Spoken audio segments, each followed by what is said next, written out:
Bonjour à toutes et tous et bienvenue à notre nouveau webinaire Financer son recrutement et sa formation professionnelle. Je suis Céline Misson, du manager professionnel et diplômée dans le secteur de la formation professionnelle depuis plus de 27 ans. Pour votre information, sachez que c'est une agence et que vous recevrez également pour vous présenter. Nous avons fait appel à Félix Fernandez, également auteur de nombreux ouvrages dans ce domaine. Je lui laisserai d'ailleurs le soin de se présenter lui-même. Thomas sera également présent pour nous assister techniquement pendant la présentation. Aussi, si vous rencontrez des problèmes techniques, vous pourrez entrer en contact avec lui par le chat. Avant d'entrer dans le vif du sujet, je vous propose de vous présenter très brièvement le groupe M2I. M2I est leader de la formation IT, digital et management en France, avec un engagement fort pour la qualité de ses prestations, reconnu par de nombreux prix, et notamment le niveau excellence par avis vérifié avec une note globale de 4,6 sur 5, et également le label organisme de formation incontournable par Leadersville.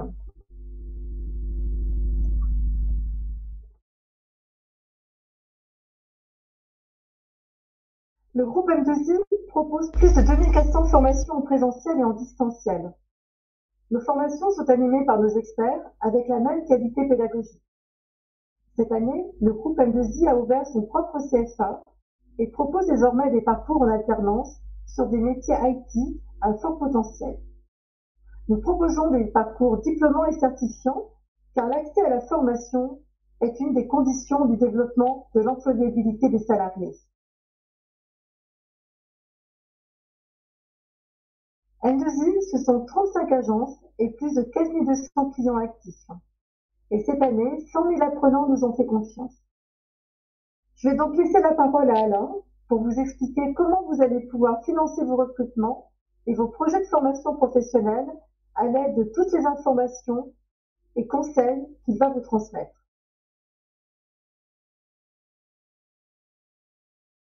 Merci absolument Céline pour cette présentation. Bonjour à toutes, bonjour à tous. On est très très nombreux ce matin et j'en suis heureux parce que quel bonheur de pouvoir s'adresser à ses clients, à ses amis, et je reconnais beaucoup dans la liste des inscrits aujourd'hui. Bon, bien entendu, je vais consacrer la première heure. Ah non, c'est vrai, ça dure qu'une heure. Je comptais consacrer une heure à me présenter. Je vais résumer ça en 2 secondes. Alors j'ai fait plein de choses. J'ai traversé la rue, comme dirait notre président, à plusieurs reprises pour changer de métier, et donc d'assistant parlementaire, directeur commercial, DRH. J'ai beaucoup animé aussi de Master 2 ou de Master, d'Executive Master, pardon, à Sciences Po. Bien sûr, publié 14 ouvrages, mais n'en achetez aucun, je vous en supplie, n'achetez aucun ouvrage que j'ai publié parce que les lois sur la formation, et vous le savez bien, vous êtes bien payé pour le savoir, ça change tout le temps. Et donc, au bout de 6 mois, un ouvrage est tout à fait obsolète. En revanche, je vous invite de temps en temps à vous connecter sur ma chaîne YouTube. Vous voyez, ça fait très influenceur. Ma chaîne YouTube sur les chats de la formation. Alf, c'est le nom qu'on me donne, Alain Frédéric Fernandez. Je propose que nous démarrions tout de suite pour vous dire à quel point il est très important que en 2021, vous soyez organisés pour financer le recrutement et la formation. En effet, votre budget dans votre entreprise peut être un peu remis en question. Quelquefois, le financier peut se dire, mais est-ce que ça vaut la peine, au-delà des 1,64% que nous avons déjà versés, est-ce que ça vaut la peine d'investir? Eh bien, vous verrez que oui, ça vaut la peine. Et surtout, vous allez découvrir aujourd'hui qu'il y a beaucoup d'argent dans la formation professionnelle. Je vais vous donner des pistes, mais au total, sachez que vous pouvez accéder à un peu plus de 462, c'est le chiffre que j'ai ce matin, 462 dispositifs de formation, de financement pour le recrutement et la formation. Alors, je vais vous donner tout de suite la conclusion. On ne sait jamais si on devait se séparer de façon brutale, si tout à coup ça ne marchait plus. Eh bien, je vous donne le résumé de notre approche de ce matin. Si vous voulez bien financer la formation, il faut absolument que celui ou celle qui s'occupe du recrutement et celui ou celle qui s'occupe de la formation travaillent ensemble. Car si vous recrutez quelqu'un et qu'ensuite vous le formez, vous pouvez très très bien passer à côté de dizaines, voire de centaines de milliers d'euros de financement. Donc le plus important, c'est que à partir d'aujourd'hui, chaque fois que quelqu'un va recruter dans votre entreprise, il soit au courant de ce qu'il se passera ensuite, c'est-à-dire comment on va financer recrutement et formation ensemble. C'est ce que je vais vous présenter très rapidement avant d'aller dans le détail des différentes pistes de financement. Alors bien entendu, vous pouvez poser des questions, non pas à SVP, mais sur le chat qui est à votre disposition. N'hésitez pas à poser des questions, je jetterai un œil à la fin pour pouvoir répondre, sauf si bien entendu une question me saute aux yeux immédiatement, auquel cas j'y répondrai tout de suite. Voilà, nous sommes prêts. Attention, à partir de cette limite, votre billet n'est plus valable. Le métier de responsable formation va intégrer une dimension financière à laquelle vous ne vous attendiez peut-être pas, ou vous avez peut-être démarré, mais une partie financière sur laquelle, vous verrez, il suffit d'être organisé. La première chose, c'est de réaliser un diagnostic de votre gestion RH formation. Et j'ai une grande nouvelle pour vous ce matin, que Céline m'a laissé annoncer, et je le remercie énormément. À partir de ce matin, vous avez une appli qui est disponible sur le site de M2I. Cette appli s'appelle Money Finder. Money Finder, même si vous ne parlez pas bien l'anglais, il y a monnaie et puis Finder, c'est-à-dire on va trouver de l'argent. Et vous allez voir que ça fonctionne très très rapidement. On ira même faire un petit tour tout à l'heure sur cette appli. Je vais commencer par vous l'expliquer. Il suffit pour vous, pour faire votre diagnostic, d'aller sur le site de M2I, d'aller sur l'appli Money Finder et de remplir 10 chiffres. Seulement 10 chiffres. Et vous les avez sous les yeux. Le nombre de salariés de l'entreprise en équivalent temps plein, en ETP comme on dit. Là, j'ai pris un exemple d'une entreprise que nous connaissons. Le nombre de salariés qui ont accédé à la formation, vous voyez que là, sur 822 salariés, 420 ont accédé à la formation. Le montant de la masse salariale brute chargée, c'est une sorte de 24,83 simplifié que vous avez à remplir. Le coût de la formation, le total de tout ce que vous avez dépensé, les achats, les salaires, la logistique, plus la contribution de 1,64, bien entendu. Le nombre total d'heures de formation, interne plus externe. Et à l'intérieur de ça, le nombre de formations réalisées en interne. Et encore à l'intérieur du total de formation, le nombre d'heures de formation hors présentiel. La Covid, malheureusement, nous a mis en face de réalité, c'est qu'on peut quand même se former à distance. Alors, bien sûr, il n'y a pas obligatoirement la chaleur, le côté intégratif de la formation en salle, mais quand même, quand on se connaît ou quand on fait le même métier, eh bien c'est magnifique de pouvoir se former à distance. Il y a une vingtaine de modalités de formation à distance. Eh bien, est-ce que dans votre entreprise, vous avez commencé à en mettre en place donc le nombre d'heures de formation hors présentiel? Ensuite, le nombre de recrutements annuels, ça va nous aider à chiffrer le financement du recrutement. Les refinancements totaux que vous avez obtenus de votre OPCO, c'était un OPCA avant, mais maintenant c'est un OPCO, ces refinancements de votre OPCO, plus des refinancements que vous aurez pu obtenir par la GFIP, par Pôle emploi, etc., etc. Et enfin, le dernier chiffre, le nombre d'alternants. Le nombre d'alternants, c'est-à-dire apprentissage plus professionnalisation.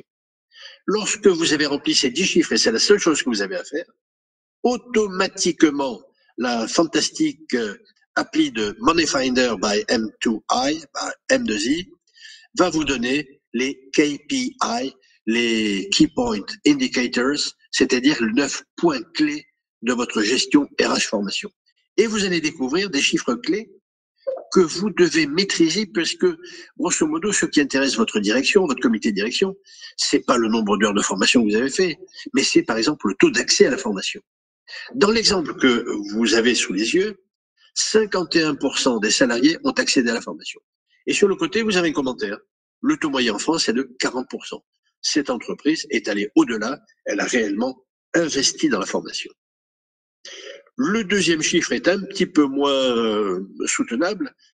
puisque le coût horaire de la formation, c'est-à-dire l'ensemble du coût de tout ce qu'a coûté la formation divisé par le nombre d'heures, amène à un coût horaire de 138 euros. Eh bien, sachez qu'au-delà de 100 euros, on peut vraiment trouver des pistes d'amélioration, puisque le bon ratio, c'est de se situer en dessous de 100 euros. Et bien entendu, plus vous descendez, plus ça veut dire que vous avez d'abord intéresser les gens, qu'il y a un remplissage important des stages, que vous avez bien négocié les prix de stage, que vous avez employé des méthodes qui permettent de payer moins cher, etc., etc., que vous avez fait des économies et autres. Donc, 100 euros, c'est la limite. Ensuite, le salaire horaire statistique des formés, dans ce cas, il est à 15,20 euros, mais ça veut dire tout simplement que c'est une statistique qui vous permettra de calculer le coût d'une formation éventuelle que vous allez proposer à votre direction. Le taux de formation interne, vous voyez là, il est à 26%. À 25%, on peut considérer qu'on a un bon démarrage, un bon chiffre de formation interne. Et vous verrez que c'est très important, cette formation interne, parce que ça montre comment l'entreprise, à partir de ses propres experts, est capable de transmettre ses savoir-faire et de ne pas les perdre au fur et à mesure du départ de tous ces experts. Ensuite, le taux d'alternative pédagogique, bon, il faut viser 40%. Là, pour l'instant, cette entreprise n'en est qu'à ses débuts, mais je pense que c'est le cas de la plupart de nos entreprises. Le taux d'alternant, 6,2%. Alors ça, c'est important parce que vous pouvez faire des économies extraordinaires, on le verra tout à l'heure. Mais lorsque je suis au-dessous de 5%, je suis exposé à une amende de 0,6% de la masse salariale brute. Donc là, ce chiffre est extraordinaire. On est à 6,2 au lieu du 5% qui est obligatoire. Ensuite, il y a le turnover, c'est le pourcentage de renouvellement des effectifs salariés. Bon, je n'ai pas de commentaire là-dessus. Le taux d'investissement en formation, qui est dans cette entreprise de 4,4%, alors que la moyenne nationale est à 3%. Donc, un gros effort de formation, un bel investissement en formation. Je voudrais d'ailleurs vous rappeler, et peut-être que vos comptables le savent sans doute, mais l'Ordre national des experts comptables considère que chaque centime, chaque euro investi en formation augmente ipso facto le capital immatériel de l'entreprise. Donc, depuis 5 ans maintenant, normalement, l'entreprise devait inscrire la totalité de ses dépenses formation en capital immatériel. Ça donne de la valeur à l'entreprise. Enfin, le dernier point, le taux général de refinancement, 13%. Il est un peu léger puisqu'on peut considérer qu'on a bien fait un effort lorsque on reçoit 15% de ce qu'on a versé. Alors, je vais vous faire rêver un instant, mais je connais des entreprises qui sont allées jusqu'à 100% de refinancement. C'est-à-dire qu'ils ont trouvé pratiquement pour toutes les lignes de formation un refinancement permettant de ne pas dépenser d'argent pour la formation, mais de se servir de ce qui existe déjà sur le marché et dont je vais vous parler ensuite. Alors, ce qui est intéressant, bien entendu, et là, on va le voir bientôt en réel, ce sont les financements disponibles. Et tenez-vous bien, pour cette entreprise, vous vous souvenez, elle a 800 salariés, 822, bien voilà les pistes de financement. Cette entreprise, au total, si elle s'organise et qu'elle rentre bien dans les clous pour la totalité de ses postes de recrutement et de formation, peut récupérer entre 500 000 et 1 404 000 euros d'argent qui lui est donné pour le recrutement et la formation par toutes les institutions. Alors rappelez-vous, 2021, c'est l'année où la formation et le recrutement disposent du plus d'argent possible. Et avec une chose extraordinaire, c'est que autrefois et depuis 2009, environ 16 milliards d'euros sont repartis dans le budget de l'État parce qu'ils n'ont pas été dépensés. Eh bien, cette année, le patron de France Compétences, qui est un petit peu les bœufs carottes de nos OPCO, qui est l'autorité au-dessus de tout en matière de formation, eh bien, le patron de France Compétences a décidé que pas un centime ne remonterait à l'État et que l'argent non dépensé resterait dans les caisses et serait disponible en particulier pour l'alternance. Alors j'ai une bonne nouvelle et Thomas, qui nous assiste aujourd'hui techniquement, va vous montrer comment ça se passe sur l'application, sur l'appli Money Finder de M2I. Donc voilà, on la voit arriver. Quand vous allez sur le site de M2I, vous le voyez, les 10 chiffres que vous devez installer. Et une fois que vous avez placé ces 10 chiffres, vous avez automatiquement les 9 indicateurs clés qui vous permettent de montrer à votre direction que vous maîtrisez parfaitement les éléments de gestion de votre centre de formation ou de votre service formation. Et enfin et surtout, d'avoir une idée du financement possible. Ça ne veut pas dire que vous les aurez tous. Ça ne veut pas dire, bien sûr, que vous pourrez tout organiser.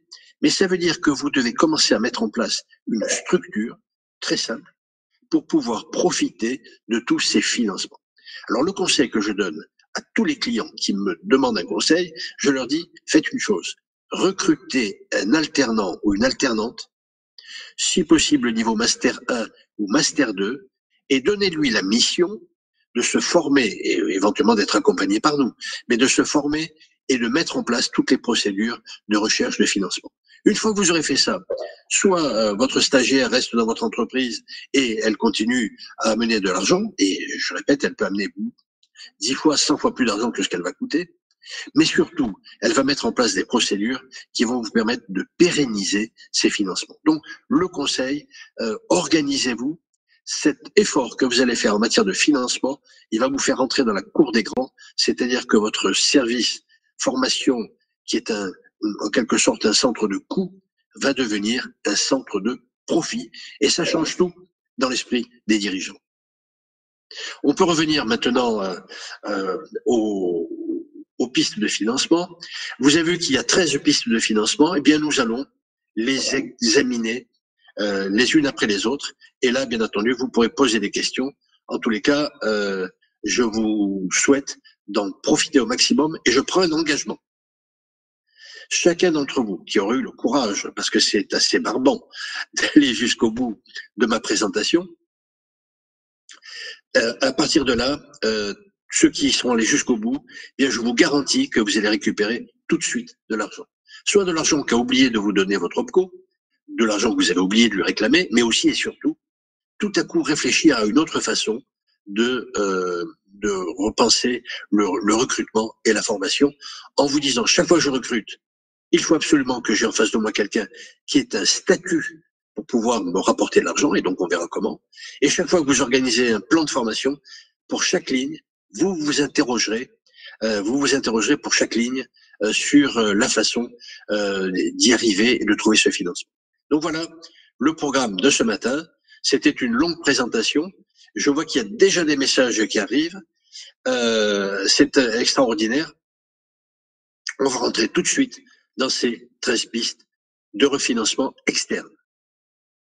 J'ai laissé un petit peu de temps. Je vois que il y a pas mal de questions, donc on a vraiment de quoi répondre juste après. On est bien dans les temps, il est 11h18, magnifique, on est bien sur notre programme. Et on va commencer par la première piste, qui est une piste Pôle emploi. Alors il faut savoir que Pôle emploi a une bonne douzaine de dispositifs d'aide à la formation et au recrutement. Sachez une chose, une fois pour toutes, c'est que les conseillers de Pôle emploi ne connaissent pas ces dispositifs. J'ai pu le tester.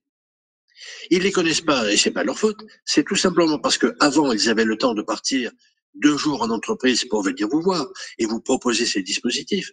Aujourd'hui, ils sont tellement débordés par l'afflux de dossiers de chômage qu'ils ne vont plus sur le terrain et donc ils ne prennent plus la peine de travailler sur ces dispositifs. Il y a une personne dans chaque agence qui sera votre interlocuteur, c'est le DAP, le DAPE, c'est-à-dire le directeur de l'agence Pôle emploi ou la directrice de l'agence Pôle emploi.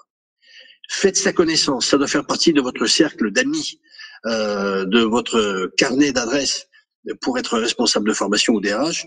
Rencontrez-le, rencontrez-la, parce que vous serez au courant comme ça de tous les dispositifs. Et une deuxième chose à faire, chaque fois que vous avez en face de vous quelqu'un que vous allez recruter, donc vous êtes certain que cette personne va être recrutée, demandez-lui en 3 clics de s'inscrire à Pôle emploi. S'inscrire à Pôle emploi, ça ne veut pas dire demander à être secouru, ça veut dire disposer d'un statut qui est le statut de demandeur d'emploi. Et tous les financements de Pôle emploi s'adressent à des personnes qui ont ce statut. Vous pouvez demander à toute personne, quel que soit son grade, quel que soit son niveau, quel que soit son salaire, de s'inscrire à Pôle emploi parce que ça va vous permettre de bénéficier de recrutement. Et je prends l'exemple de l'AFPR, action de formation préalable au recrutement, qui est pratiquement le dispositif phare de Pôle emploi, mais que peu de personnes connaissent et que peu de personnes utilisent. Ça consiste, lorsque vous avez décidé de recruter une personne, de téléphoner, d'abord de demander à cette personne, vous lui indiquez que vous allez la recruter, mais que vous voulez savoir de quelle formation elle a besoin pour être parfaitement au point. Est-ce qu'il lui faut peut-être des tableaux croisés dynamiques sur Excel parce qu'elle va tenir un poste dans la formation? Est-ce qu'il lui faut parler un petit peu mieux l'anglais? Est-ce qu'elle a besoin de telle ou telle formation? Eh bien, vous enregistrez ces formations et vous appelez votre DAP, votre directeur d'agence Pôle emploi. Et vous dites, voilà, je recrute Madame Intel, elle est parfaitement qualifiée, sauf que il lui faudrait 2 ou 3 formations importantes dans les 6 prochains mois, de façon à ce qu'elle soit parfaitement adaptée au poste et que je la garde. Et donc, aidez-moi. Et là, le DAP va vous dire combien. Vous lui indiquez le montant total des dépenses que vous envisagez. Il va vous envoyer un mail pour vous dire OK, jusqu'à temps, je paye les factures. Il paye les factures de la formation. Et si c'est de la formation interne, vous ferez une déclaration sur l'immobilisation de tous les salariés qui ont participé à cette formation, voire les coûts de cette formation. Donc la FPR, vous n'avez pas besoin de vous expliquer au téléphone avec la personne qui va décrocher, je sais pas l'emploi, vous dites, passez-moi le DAP, s'il vous plaît, c'est pour une FPR. Et là, vous avez votre sésame, vous vous adressez à votre DAP et vous obtenez ce financement. Ce financement, je le répète, n'est pas assez utilisé, alors que on utilise un petit peu plus la POI, la préparation opérationnelle à l'emploi, mais la POI, c'est une formation que va vous payer Pôle emploi pour des salariés qui n'ont pas la qualification minimum nécessaire. Donc la différence, pour les gens peu qualifiés, c'est la POI, pour les gens qualifiés, c'est la FPR. Mais ce sont des montants colossaux et que Pôle emploi n'arrive pas à dépenser chaque année. Recruter des emplois francs dans les 738 QPV. Alors, j'imagine que parmi vous, certains découvrent ce terme de QPV. Ce sont les quartiers prioritaires de la politique de la ville. Eh bien, figurez-vous qu'à compétence égale, si vous hésitez entre 2 collaborateurs et que l'un ou l'une d'entre eux habite dans un quartier priorité politique de la ville, vous pouvez récupérer pour un CDI 15 000 € de financement et pour un CDD 5 000 € de financement. Alors les QPV, vous allez sur le site du gouvernement, du ministère du Travail, ou même vous appelez directement sur Internet 738 QPV et vous avez la liste de tous ces quartiers et à l'intérieur la délimitation du quartier. Pour vous donner un ordre d'idée, ce ne sont pas toujours des quartiers difficiles, puisque le centre-ville de Grasse, qui est quand même une très très belle ville où les gens n'ont pas très très très faim, eh bien je peux vous dire que comme il y a une petite barre HLM dans le centre-ville de Grasse, eh bien le quartier du centre-ville de Grasse, où j'aimerais bien habiter, est un QPV. Toutes les personnes qui sont dans ce quartier, si vous en recrutez une, vous rapportent 15 000 € ou 5 000 €. Voilà ce que c'est que cette politique. Alors avant, ces emplois francs n'avaient pas beaucoup de succès parce qu'il fallait que l'entreprise soit domiciliée dans ce quartier, ce qui n'est plus le cas. Vous pouvez très bien avoir une entreprise dans un quartier chic et recruter quelqu'un dans un quartier QPV. Eh bien, cette personne, si elle a de la compétence, et très souvent, on a beaucoup de compétences dans tous les quartiers en France, eh bien, vous allez gagner de l'argent. Je répète, et en plus, tous ces financements sont cumulables avec les autres financements de cette personne. Pour vous donner un ordre d'idée, si vous recrutez, si vous suivez toute ma présentation ce matin et que vous accumulez les financements, une personne peut vous rapporter jusqu'à, on a fait l'exercice avec M2I, une personne peut vous rapporter jusqu'à 42 000 €. Ça vaut la peine d'être organisé pour récupérer ces financements.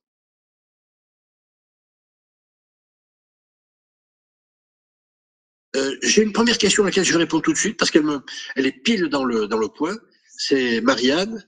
Quel est le statut de la personne inscrite à Pôle emploi qui fait une AFPR avec une formation interne? Le statut, c'est demandeur d'emploi. Elle n'est pas soutenue, elle n'a pas d'indemnité, mais c'est très important.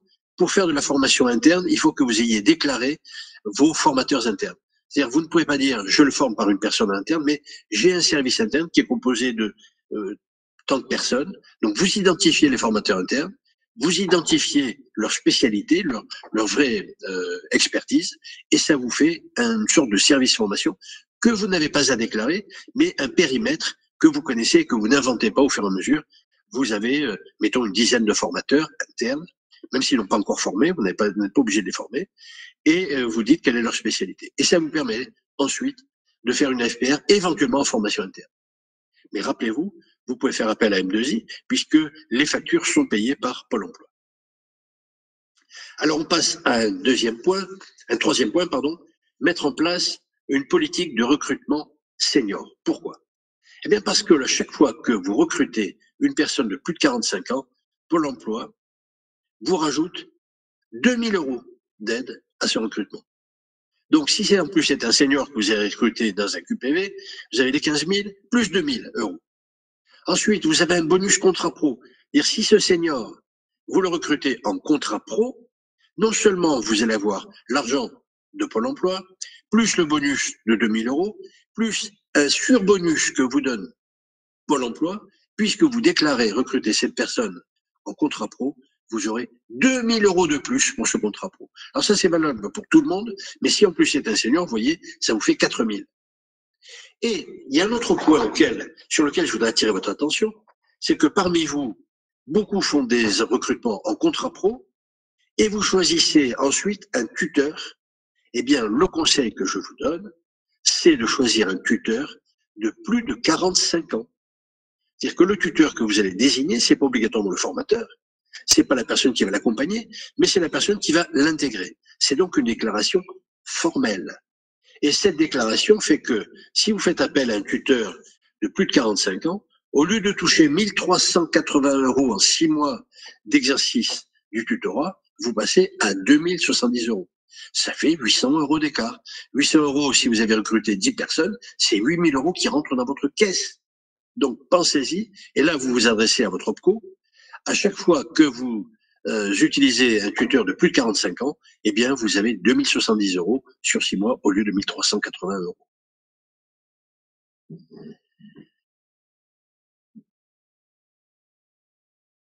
Développer des contrats pro. Alors voilà, donc expérimentaux. Alors là, je vais m'expliquer, ne vous inquiétez pas.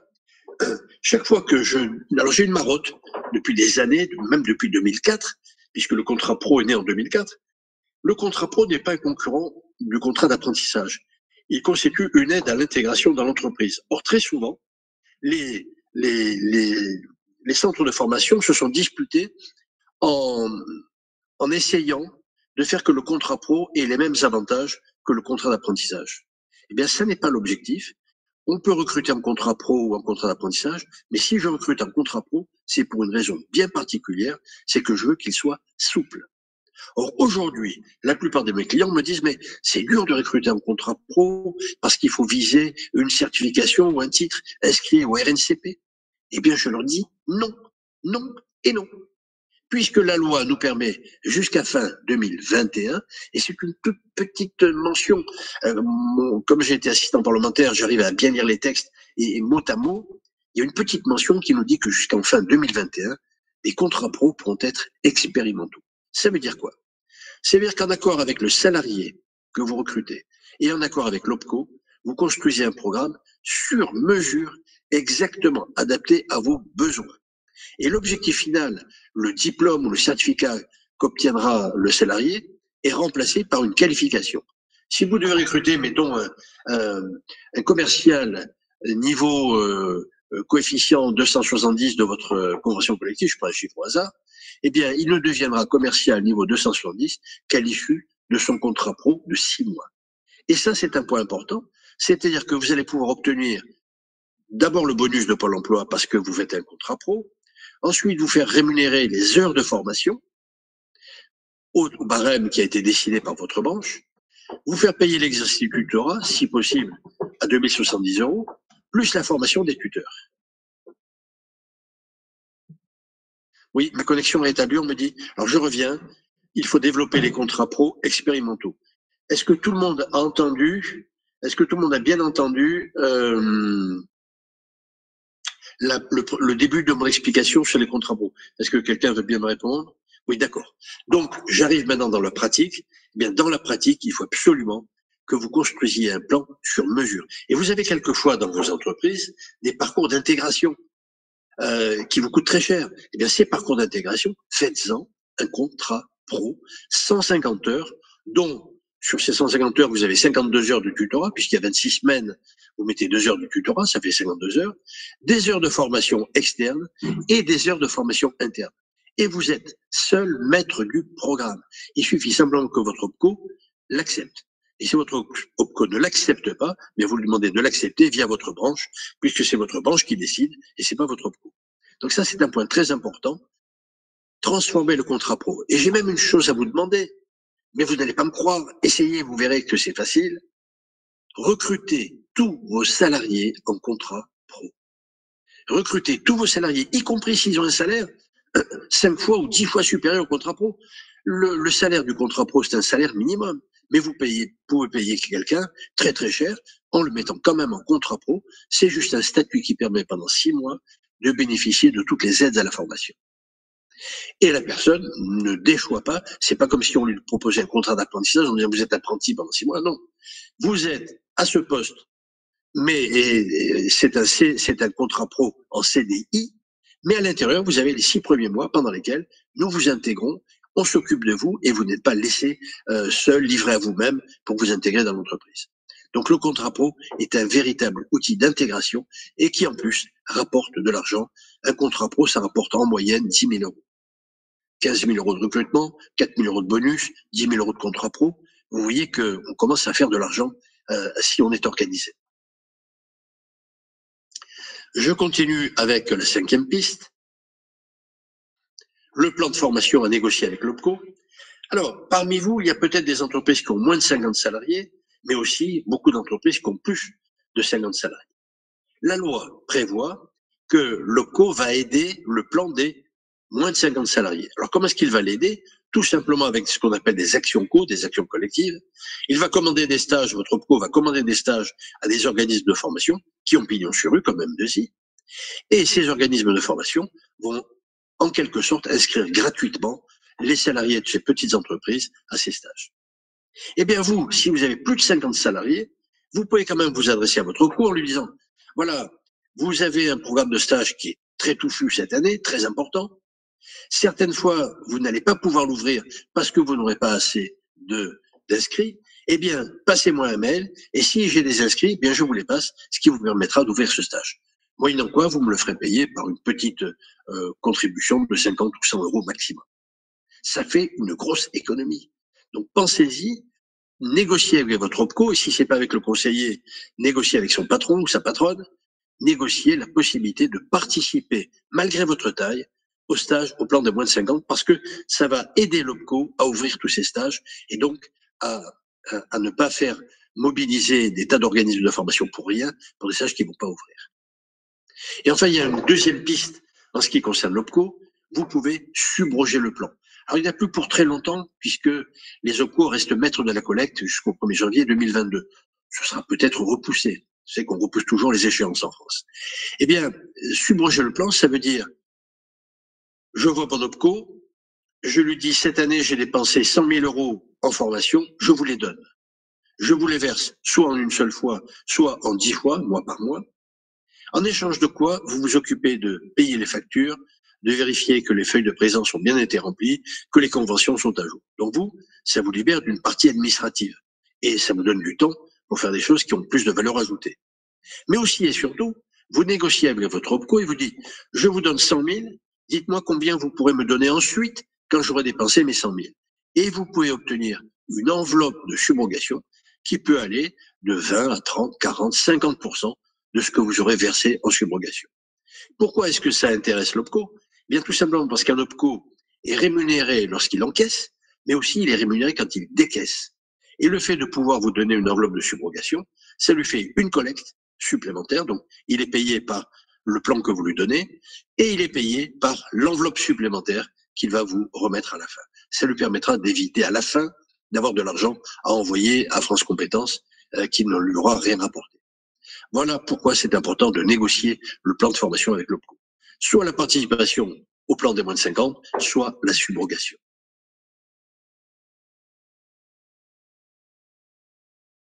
Oui, Mireille me signale que certains contrats pro expérimentaux sont en CDD. Oui, effectivement, lorsque vous en recrutez quelqu'un en contrat pro, le minimum que vous demandent tous les financiers, c'est que vous les recrutiez 6 mois en CDD. Mais après, vous pouvez aussi les recruter en CDI, en particulier s'il y a quelqu'un qui ne rentre pas réellement, si vous avez un cadre supérieur que vous voulez recruter, ben vous le recrutez en CDI, mais vous pouvez quand même lui faire un contrat pro. C'est ce qu'on appelle une période d'intégration dans l'entreprise. Ensuite, il y a des économies sur les coûts de formation. Alors, je suis un ancien d'Unilever, j'y ai passé 10 ans, et là-bas, il faut que tous les 5 ans, vous gagniez 10% de dépenses. C'est-à-dire, vous reprenez l'ensemble des achats que vous réalisez, des conventions groupées avec d'autres entreprises, les coûts de logistique, d'hébergement et autres, les modalités de formation, passer du présentiel à du distanciel, trouver des formations gratuites, et il y en a plein, on va en parler aujourd'hui.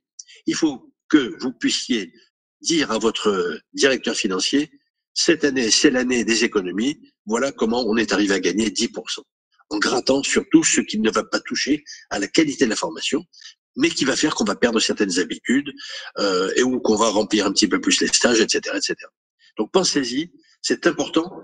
Si vous faites des économies tous les 5 ans et que vous faites appel à du financement extérieur, définitivement, dans l'esprit de votre directeur financier, vous êtes dans la cour des grands, vous êtes un centre de profit. Utilisez les aides territoriales. Alors, il y en a 3 territoires. Il y a votre région, votre territoire exigu. Dans votre région, il y a aussi la directe, qui est l'État dans la région. Et enfin, les FSE de l'Europe. Alors, voilà des financements qui sont, à part le FSE, des financements qui sont directement utilisables pour vous. Et je répète, les DEC plus le CPRDFOP, c'est-à-dire la région plus l'État dans la région, c'est-à-dire la directe, c'est 4 milliards d'euros pour les salariés des entreprises. Eh bien, cet argent n'est jamais dépensé. Vous avez la possibilité de l'obtenir en faisant 2 choses. La première, c'est de rencontrer, d'être reçu par le DGA, ça s'appelle directeur général adjoint ou directrice générale adjoint, chargé de la formation et de l'apprentissage dans votre conseil régional. Si vous êtes à Toulouse, le conseil régional doit être à Montpellier, si je me rappelle bien. Ce conseil régional, eh bien, il ouvre pour toutes les entreprises de la région jusqu'à 50, 60 actions de formation financées. Rencontrez ce directeur général adjoint, allez sur le site pour voir quelles sont toutes les aides et parlez-en au directeur général adjoint, ce DGA, pour lui dire j'aimerais savoir comment vous pouvez m'accompagner sur tel dispositif ou tel dispositif. Ce sont des sommes colossales. Et puis il y a un deuxième acteur. Donc là, grosso modo, je vous dis généralement les CPRDFOP des régions sont gérés par le DGA.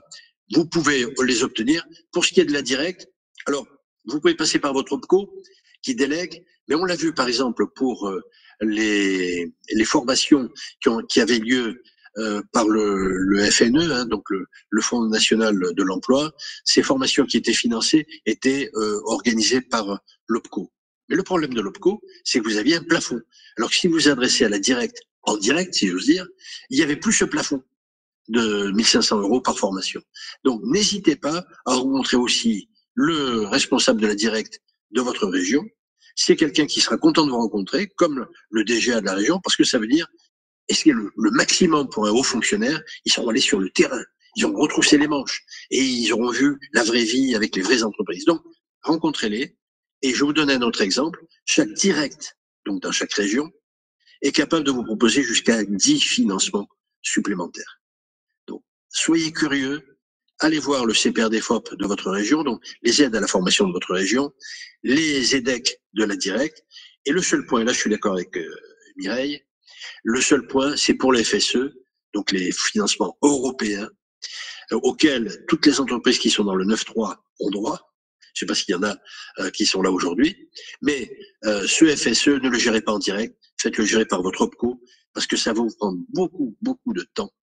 Beaucoup de temps, et en particulier pour un dossier qui est très très pointu. Même le logo de l'Europe doit avoir une certaine taille, donc vous risquez de passer trop de temps. Donc demandez à votre conseiller OPCO quels sont les financements auxquels vous pourriez avoir droit en matière européenne et demandez-lui de les gérer. Alors Aurélie me demande, est-ce que la subrogation du plan est pour toutes les entreprises? Ma réponse est oui. Oui, toutes les entreprises, quelle que soit leur taille, peuvent subroger le plan. c'est-à-dire payer en avance le plan et le faire gérer par votre OPCO, sachant que l'OPCO gère, mais l'OPCO ne décide pas. C'est vous qui décidez avec quel fournisseur vous voulez travailler, sur quel type de formation, jusqu'aux modalités et jusqu'au programme. L'OPCO n'intervient qu'après, une fois que vous avez signé avec cet organisme. Je vois qu'il y a pas mal de questions, c'est très intéressant. On va passer maintenant à la 8e piste sur 13. On est bien, il est 11h40. Il y a d'autres aides institutionnelles. Il y a par exemple les opérations programmées du FPSPP. Alors le FPSPP n'existe plus. C'était le Fonds paritaire de sécurisation des parcours professionnels. Ce FPSPP a été remplacé par France Compétences. Ce qui veut dire qu'à la rue Scribe, là où ils se sont installés, vous retrouvez toutes les actions qui étaient autrefois en cours. Donc vous allez sur le site de France Compétences, vous verrez toutes les opérations programmées et vous dites à votre OPCO, cette opération programmée m'intéresse, est-ce que vous pouvez me la faire financer? Eh bien, il faut savoir qu'il y a plein d'opérations programmées, en particulier en direction des seniors, en direction des femmes lorsqu'il y a un déséquilibre de la formation dans une entreprise, en direction des salariés peu formés, en direction des salariés qui sont en chômage partiel, etc., etc. Il y a plein d'aides. Ensuite, vous devez mettre en place, si vous avez des handicapés dans votre entreprise, ou si vous n'en avez pas, ce qui est une bonne raison. Si vous n'avez pas 6% d'handicapés, vous payez une amende très importante auprès de l'AGEFIP, donc de Cap Emploi, qui est son bras armé. Eh bien, mettez en place une politique de gestion du handicap, puisque l'AGEFIP peut vous conseiller pour savoir quels sont tous les postes qui peuvent être tenus par une personne en situation de handicap. Elle peut ensuite vous aider à la recruter. Elle peut vous financer la totalité de sa formation. Elle peut vous aider à l'intégrer en payant des réunions de formation pendant lesquelles vos salariés apprendront à travailler avec ces personnes en situation de handicap. Elle peut vous permettre de maintenir dans l'emploi les travailleurs handicapés dans le cadre de contrats comme par exemple le contrat l'avenant Proa, dont je vous reparlerai tout à l'heure. Et elle peut vous permettre aussi d'aménager le poste de travail. J'ai l'habitude de dire, parce que j'ai le sens de l'exagération, ça vient de ma culture du Sud-Ouest, le sens de l'exagération, c'est que si vous mettez en place un poste de handicapé dans votre entreprise, l'AGEFIP vous construit la bretelle d'autoroute qui l'amène pour travailler chez vous. Voilà comment je peux dire. Eh bien, rapprochez-vous de l'AGEFIP, ça fait partie de votre carnet d'adresses.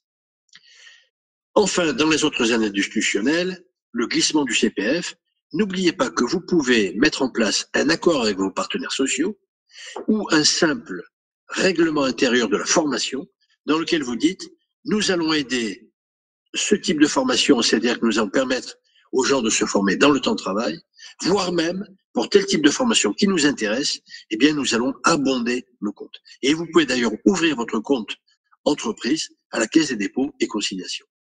Et à partir de là, cette politique, elle va vous permettre deux choses. D'abord, de maîtriser un certain nombre de formations que vous aurez mises dans le plan et que vous allez donner aux salariés en disant « moi, je veux bien vous donner cette formation, mais comme elle n'est pas obligatoire, eh bien, on partage, vous mettez votre CPF et moi, je mets un abondement, ce qui vous permettra de l'obtenir. » Et l'autre point auquel vous échappez quand vous mettez en place un accord de formation ou un règlement de CPF, c'est que si vous refusez à un ce que vous avez accordé à l'autre, vous pouvez tomber sous le coup de la discrimination, puisque la loi sur la discrimination à l'embauche ne s'applique pas qu'au recrutement, elle s'applique aussi à l'accès à la formation. Et une personne qui aurait été déboutée d'une demande de formation pourrait dire, vous l'avez accordé à telle personne et vous me l'avez refusé, c'est parce que j'ai tel ou tel défaut, ou j'ai tel ou tel, je suis de telle ou telle minorité visible, ou parce que je suis trop vieux, ou parce que ceci, ou parce que cela. Donc pensez-y, mettez en place une véritable politique de CPF. Ça, c'est un point très, très important. D'ailleurs, quand vous mettez en place une politique de CPF, j'en profite pour vous dire, vous devez dire dans votre règlement intérieur, dans votre accord, que seuls les salariés qui auront ouvert leur compte à la Caisse des dépôts pourront bénéficier de cette politique de CPF. C'est très important parce que, rappelez-vous, vous n'avez vos salariés donc jusqu'au 30 juin 2021 pour s'inscrire à la Caisse des dépôts, faute de quoi, s'ils ne sont pas inscrits au 30 juin 2021, ils perdraient la totalité de leur DIF. Ils ne sont pas obligés de consommer leur DIF, mais ils sont obligés de s'inscrire à la Caisse des dépôts. Donc voilà, une bonne occasion dans votre règlement de formation de dire, nous traiterons les demandes de formation des personnes qui sont inscrites à la Caisse des dépôts, puisque ça montre qu'elles sont intéressées par l'avenir et leur avenir en matière de formation. Oui, pour le FSE, Lys me dit que le montage des dossiers est très lourd. Voilà pourquoi il ne faut pas le faire soi-même. Il faut vraiment, vraiment le mettre en place par l'intermédiaire de votre pro. Sinon, c'est chronophage. Alors voilà quelque chose qui peut vous aider et aider vos apprentis. Alors c'est une confidence que je vous fais, mais lorsque j'ai ouvert mon compte de SASU, puisque j'ai changé de statut, je suis passé de travailleur indépendant à SASU, eh bien ma banquière m'a demandé ce que je faisais. Je lui ai dit que je travaillais sur le financement de la formation. Et j'en ai fait profiter son fils, puisque son fils qui est apprenti a pu obtenir du conseil régional le paiement de sa colocation, le paiement de tous ses transports le lundi et le vendredi pour rentrer chez lui, une aide pour son restaurant d'entreprise, pour son restaurant universitaire, pardon, et même l'achat d'un ordinateur qui lui était nécessaire pour suivre l'apprentissage. Donc, chacun de vos apprentis, et c'est à lui de le faire, peut écrire à ce fameux DGA dont vous êtes devenu l'ami, ce DGA de la région, DGA directeur général adjoint chargé de la formation et de l'apprentissage, et lui envoyer une lettre dans laquelle votre apprenti expose tous les frais qu'il a et en demandant comment il peut être aidé. Eh bien, la surprise, la bonne surprise, c'est que toutes les régions aident tous les apprentis et automatiquement, et je peux le tester, je peux en attester puisque je fais ça à la Sorbonne à chaque fois, tous mes apprentis, je leur demande d'écrire une lettre et ils reviennent quelques jours après quand je les revois, ils me disent qu'ils ont reçu une réponse positive et les financements les libèrent de tous leurs soucis financiers concernant le logement, le transport et la nourriture et l'équipement. Donc pensez-y, c'est une aide qui existe depuis 30 ans, mais dont on ne se sert jamais. Et le précurseur, ça avait été la région Charente-Poitou, mais l'Assemblée régionale, l'Assemblée de toutes les régions de France, l'ARF, a décidé de l'appliquer. Donc pensez-y, c'est un financement important. Ensuite, il y a ce qu'on appelle, on approche de la fin, vous inquiétez pas, les périodes de transition professionnelle. La transition professionnelle, c'est ce qu'on appelait le CIF autrefois, le congé individuel de formation. Alors il s'est transformé et c'est devenu maintenant le PTP, le projet de transition professionnelle. Et il n'est plus géré par les FONGECIF, par un autre organisme qui a un temps s'est appelé le CEPIR. Le CEPIR, c'était pas meilleur. Donc on est passé à des associations qui s'appellent Transition Pro. Eh bien, si votre salarié veut avoir une formation très très lourde, à la limite qu'il puisse vous profiter par la suite, ce n'est pas interdit d'aider votre salarié à obtenir un congé extérieur pour revenir ensuite dans votre entreprise. C'est ce que font 80% des salariés qui ont suivi un CIF. Donc là, vous l'aidez et vous lui dites, c'est simple, si tu veux obtenir ton PTP, si tu veux que Transition Pro te l'accorde sans réfléchir, sans te demander quoi que ce soit, eh bien tu vas voir un CEP, un conseil en évolution professionnelle, et je vous recommande en particulier l'APEC, quel que soit le statut, ils reçoivent quand il s'agit du CEP. Dès lors que le conseiller en évolution professionnelle de l'APEC ou un des autres a donné un conseil, le CEP a donné un conseil, ce CEP va réaliser ce qu'on appelle une note de synthèse qui fait une page. Cette note de synthèse dit cette personne peut très bien suivre un stage de transition pro, quel que soit le coût, et auprès de cette entreprise. Et là, dès lors que le salarié a obtenu cette note de synthèse du CEP, il la présente à Transition Pro et il est sûr d'obtenir son projet, sa période de transition professionnelle. Bon, Mireille, je ne réponds pas tout de suite à votre question sur les CPF de transition collective, mais ça revient à peu près dans la même chose. Il faut savoir que là aussi, toutes les enveloppes ne sont pas dépensées, et en particulier la transition professionnelle, depuis la fin du CIF, elle patauge, puisque les gens ne font plus appel, ne savent plus à qui se vouer, ils ne savent même pas dans certains cas que Transition Pro existe et que le FONGECIF a disparu. Autre dispositif sur lequel vous allez, excusez-moi le terme, je vais employer un terme du Sud-Ouest, vous allez vous goinfrer. C'est les avenants PROA. Alors qu'est-ce que c'est qu'un avenant PROA? C'est un contrat en alternance est réservé à vos salariés, c'est-à-dire à ceux qui sont déjà dans votre entreprise. Vous avez un salarié que vous voulez promouvoir, ou pour lequel vous voulez une mobilité interne, ou pour lequel vous voulez un changement de métier, eh bien, au lieu de dépenser tout cet argent, mettez-vous d'accord avec cette personne sur le nombre d'heures dont elle a besoin, la formation dont elle a besoin, et pour ça, vous avez un positionnement aussi qui peut être réalisé.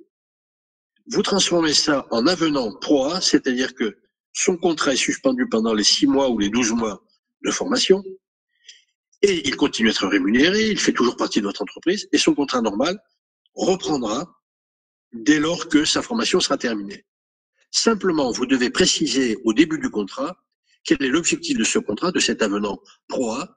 Est-ce que c'est pour une promotion? Est-ce que c'est pour une mobilité? Est-ce que c'est pour un changement de métier? Et à partir de là, l'OPCO va payer, tenez-vous bien. Alors là, c'est vraiment, on ne peut pas trouver mieux comme financement. Il va vous payer, il va vous rembourser tout le salaire intégral chargé. Il vous rembourse le salaire intégral chargé de ce salarié qui est en proie. Il va vous rembourser les heures de formation au coût réel et non pas avec une somme forfaitaire, au coût réel. Il va payer le positionnement, il va payer l'exercice du tutorat, il va payer tous les coûts logistiques, déplacement, hébergement et autres. Et, cerise sur le gâteau, il va payer la garde des enfants pour les gens qui ont besoin de faire garder leurs enfants en formation. Cet avenant PROA remplace la période de professionnalisation. Il est plus strict, plus contraint, mais c'est une question de forme. Si vous respectez les formes et voyez-le avec votre OPCO, eh bien, vous pouvez avoir accès à ce contrat. Je prédis à ce contrat à long avenir. C'est vraiment un dispositif qui manquait. La période pro était un petit peu trop trouble, était surtout une opportunité de financement, mais qui débouchait pas réellement sur une formation solide. Et bien entendu, dans cet avenant PROA, vous devez viser un métier qui existe avec une qualification reconnue par votre branche. C'est le contrat de l'avenir, pensez-y. Le 12e point, c'est optimiser les formations gratuites. Vous ne le savez peut-être pas, mais par exemple, si vous avez des formations très lourdes en matière de sécurité, d'hygiène et autres, vous avez un catalogue de l'INRS qui fait 74 pages avec plus de 150 stages qui sont intégralement gratuits si vous en avez besoin. Donc, demandez le catalogue de l'INRS, Institut national de la recherche sur la sécurité. Les CPM, vos caisses primaires d'assurance maladie ou vos caisses régionales d'assurance maladie ont aussi des formations qu'ils peuvent mettre en place, soit un catalogue, soit une formation que vous leur demandez spécifiquement parce que vous avez remarqué des TMS, des troubles musculo-squelettiques dans la pratique de certains de vos salariés. Et la CPAM sera contente de vous payer des formations plutôt que de payer des indemnités aux gens qui ensuite sont malades. Et puis, il y a une troisième source en ce qui concerne les formations gratuites. Vous avez vos assureurs. Si vous remboursez beaucoup de frais automobiles, ou voire même si vous avez une flotte automobile, eh bien, les assureurs aiment bien financer des stages de pilotage ou de conduite gratuits, et même, si vous avez suivi ces stages, abaisser le coût de la prime. Donc ça, c'est très, très, très, très, très important. C'est très, très, très important. Pensez-y. Alors, j'ai une question de Lys qui me dit la branche industrie ne finance pas les coûts de salaire, malheureusement. Ça veut quand même dire qu'à partir du moment où la personne est en formation, eh bien, vous lui versez bien sûr le salaire, mais par exemple pour les entreprises de moins de 50, ce salaire vous est remboursé par la directe, intégralement. Pour les entreprises de plus de 50, non, vous allez l'intégrer dans le plan de formation. Mais vous vous rendez compte, tout ce que vous êtes, tout ce sur quoi on vous rembourse. Et puis si vous n'êtes pas content de votre branche, participez à votre branche. Tous ceux qui sont là aujourd'hui de l'autre côté de l'écran et que je resalue une fois de plus, eh bien toutes ces personnes qui sont de l'autre côté de l'écran, qu'ils soient DRH, responsables de formation ou autres, rentrez dans votre branche. Faites partie de la commission nationale paritaire pour l'emploi. Parce que comme ça, vous pourrez voir comment votre OPCO va pouvoir dépenser l'argent.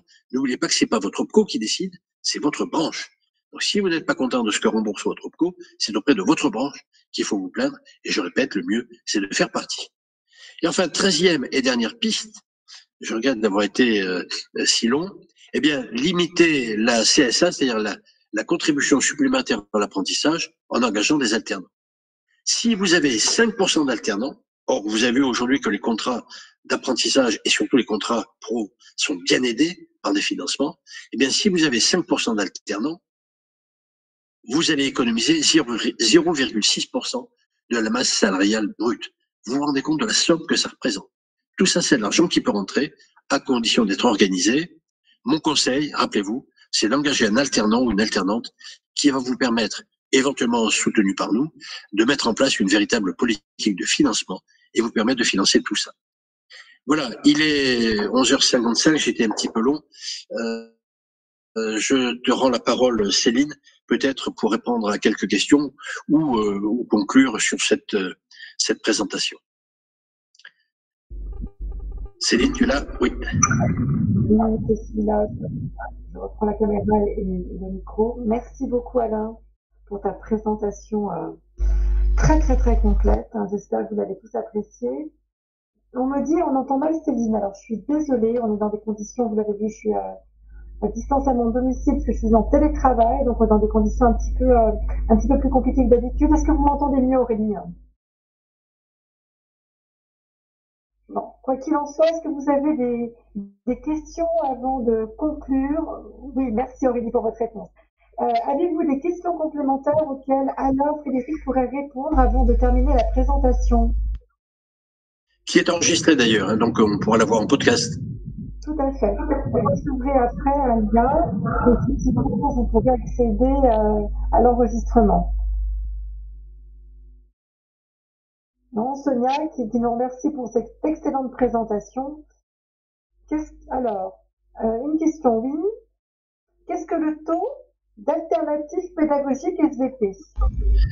Alors, le taux d'alternative pédagogique, ce sont tous les moyens de formation autres que le présentiel, puisque ces formations permettent d'abord de former à distance, donc de gagner des coûts de déplacement, de l'immobilisation, et bien sûr, ils permettent aussi quelquefois de payer moins cher. Si vous avez un déploiement important à faire auprès de 100 personnes, et vous avez intérêt à le déployer, soit, mettons, par un jeu, ce qu'on appelle un serious game, un jeu sérieux, soit par des web classes, et tout ça, en complément du présentiel, peut être un moyen d'économiser beaucoup.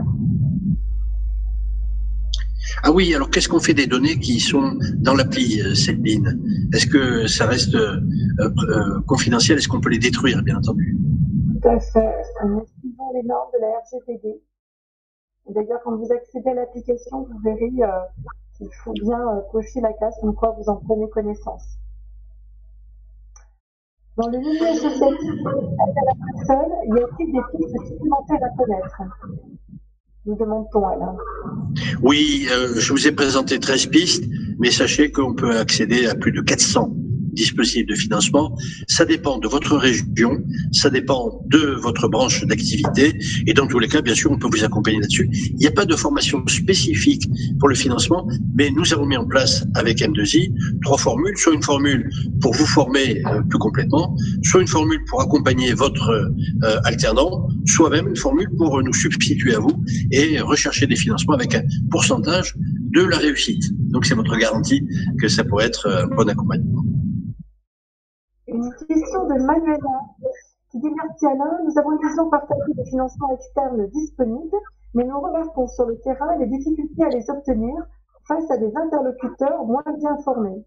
Envisagez-vous de les former? On met par exemple les DAP, DGA, CEP, la GEPIP, etc. Absolument. Alors, nous avons un service après-vente à ce webinaire. J'ai formé récemment les OPCO de la métallurgie. J'ai formé aussi d'autres OPCO, je ne vais pas tous les citer. Mais si vous avez une difficulté importante, n'hésitez pas à revenir par mail auprès de M2I qui va me le reforwarder. Je peux intervenir auprès d'un de vos financiers pour leur rappeler tel ou tel dispositif qu'ils ne connaissent pas ou qu'ils n'ont pas bien lu. Et c'est normal, vous savez, tous les OPCO sont devenus maintenant interbranches, ils ont beaucoup de branches à gérer et ils ne connaissent pas tous les dispositifs et surtout, ils n'ont pas une vision globale, une vision systémique comme vous l'avez eu ce matin.